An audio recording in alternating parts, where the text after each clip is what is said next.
Karena di saat hari kiamat seluruh makhluk Allah subhanahu wa ta'ala, seluruh manusia, bahkan bangsa jin, semuanya berdiri habis dibangkit oleh Allah subhanahu wa ta'ala. Semuanya berdiri di hadapan Allah menunggu hisab dimulai lebih dari 50.000 tahun.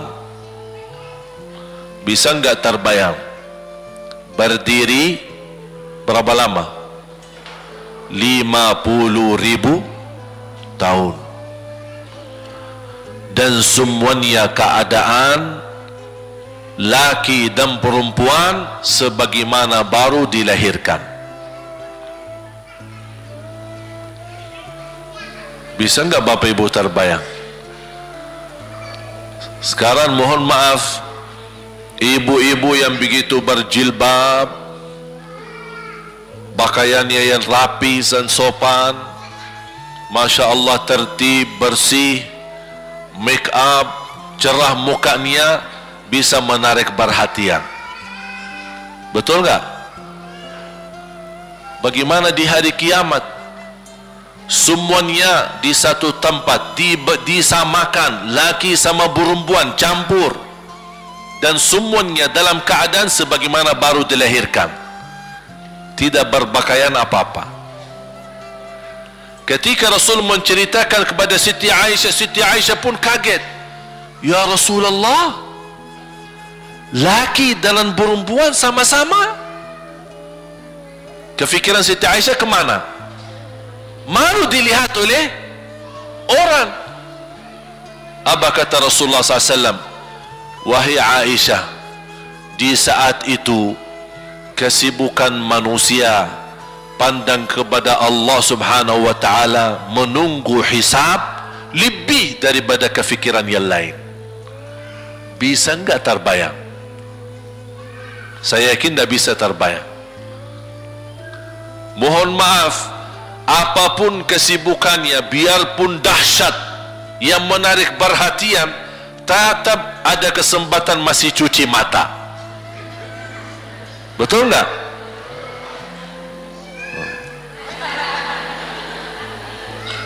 Tapi kalau di hari kiamat beda keadaannya.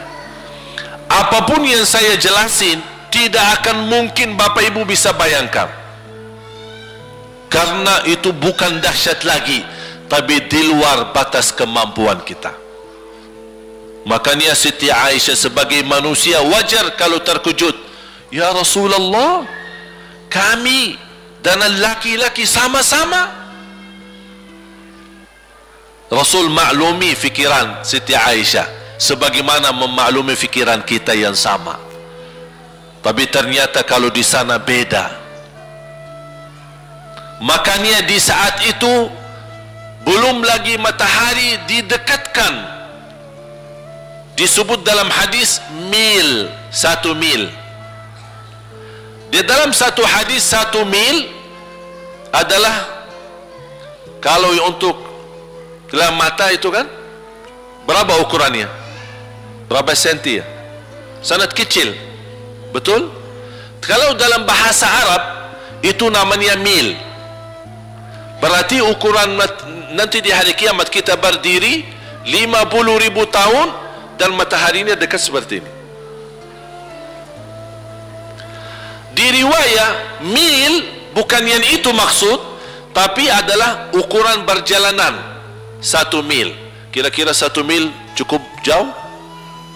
Sama, kurang lebih berapa kilo? 1,5 kilo?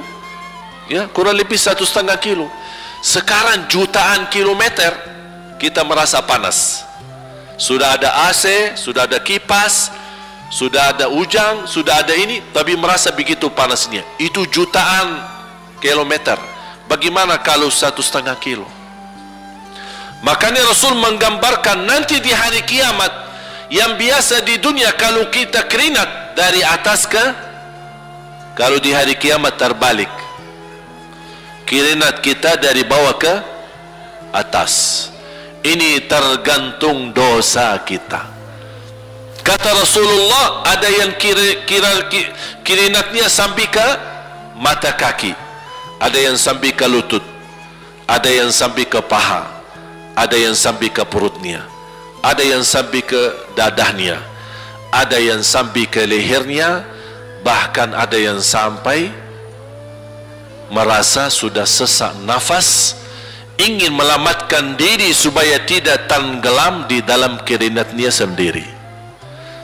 Dalam keadaan itu 50.000 tahun. Di situ manusia sudah merasa gelisah, sudah cukup merasa tersiksa. Semua larinya, penolong siapa yang bisa menolong kita?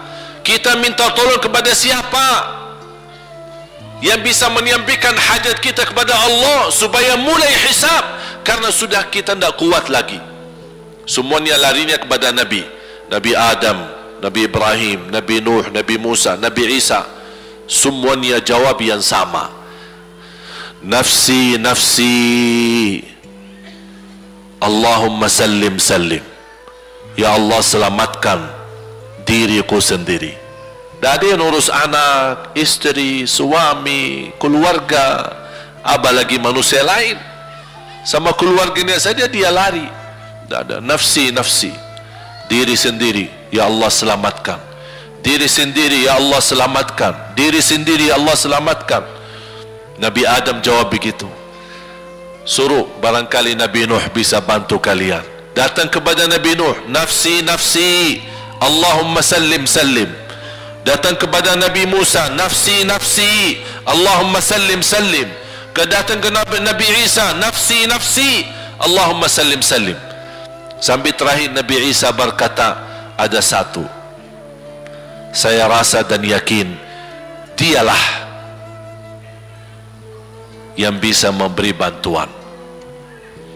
Dia tunjukkan, itu dia, namanya Muhammad sallallahu alaihi wasallam. Bayangkan semua manusia ini aja sekarang yang masih hidup berapa miliar, kita tidak bisa dihitung berapa jumlah penduduk bumi. Bayangkan dengan umat terdahulu semua dikumpulkan dan semua menarah satu arah kepada Nabi Muhammad, minta tolong, ya Rasulullah, ya Muhammad, ya Habiballah, tolong syafaatkan. Barangkali dengan bantuanmu, doamu, syafaatmu bisa ini mulai dihisab supaya terselesai siksa yang kita hadapi. Begitu mereka datang, apa jawab Rasulullah SAW?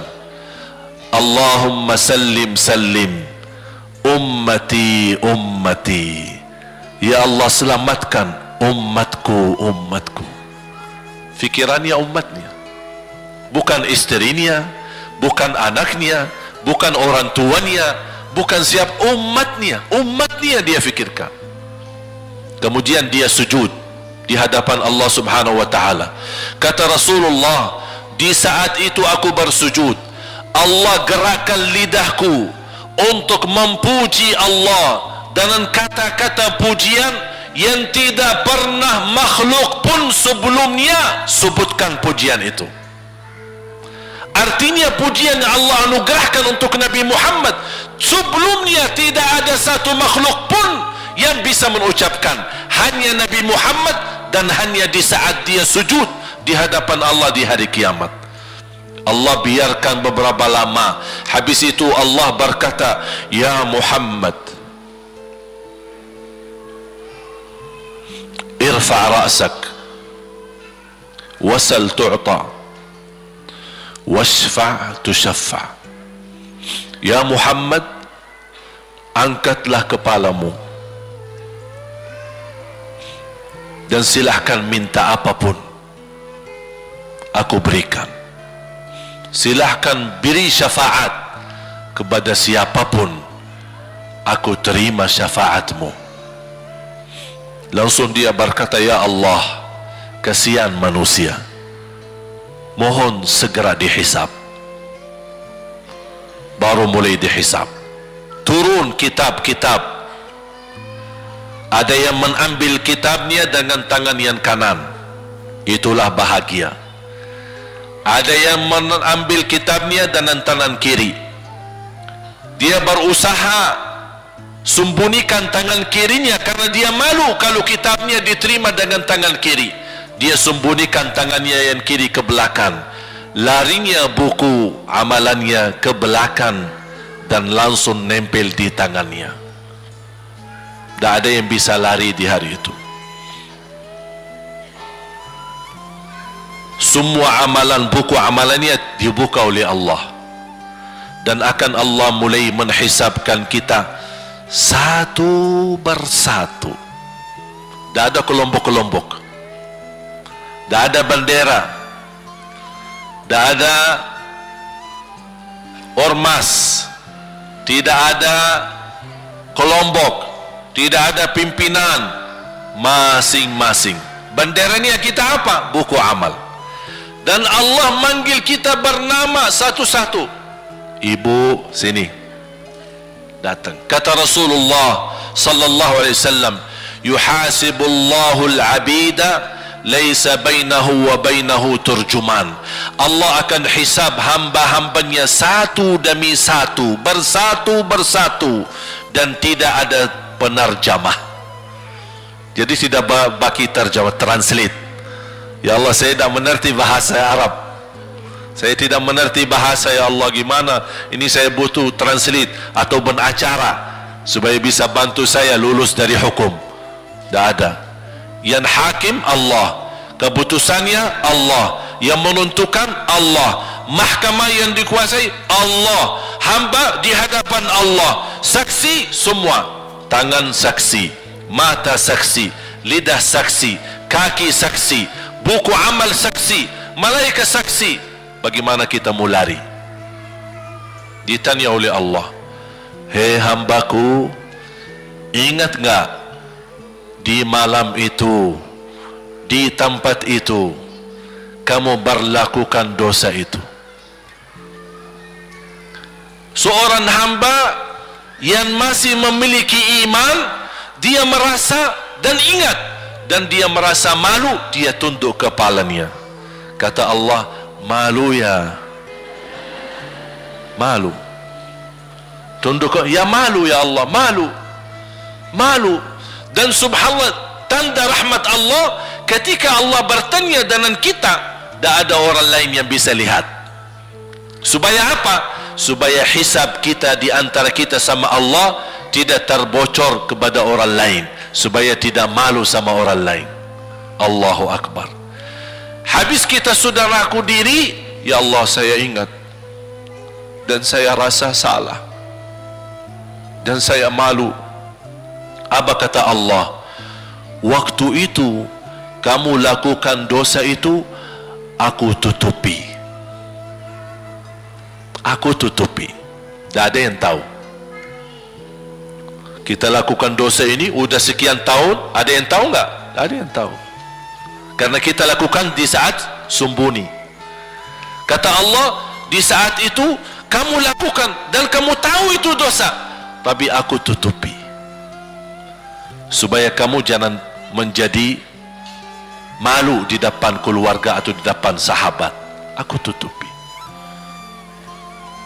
Dan aku sekarang sudah menutupi dosamu di dunia, dan sekarang aku hapuskan dan ampuni dosamu di akhirat.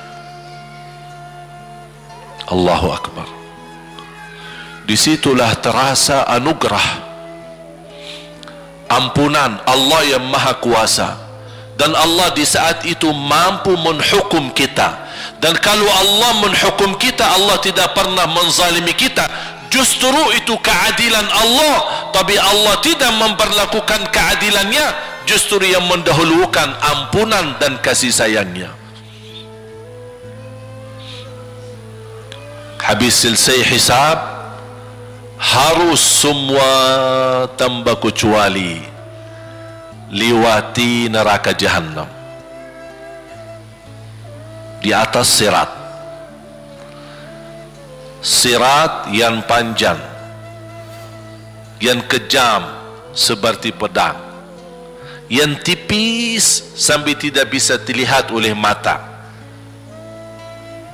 Katanya tipisnya seperti, subhanallah, Imam bisa jalan di atas rambutnya. Kejam lagi masuk di atas sirat, terus jalan. Di saat itu ada doa yang ia melamatkan kita sampai menuju surga. Nabi Muhammad sallallahu alaihi wasallam, dia sudah duluan. Kalau Sayyidina Abu Bakar perjalanan di atas sirat disebutkan 100 tahun,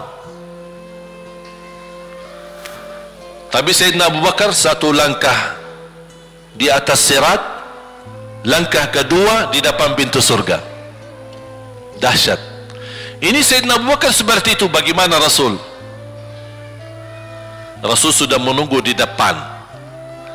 Mulai manusia satu persatu jalan di atas sirat, dan Rasul di saat itu sibuk berdoa, Allahumma sallim sallim, ya Allah selamatkan umatku, ummati ummati, ummati ummati,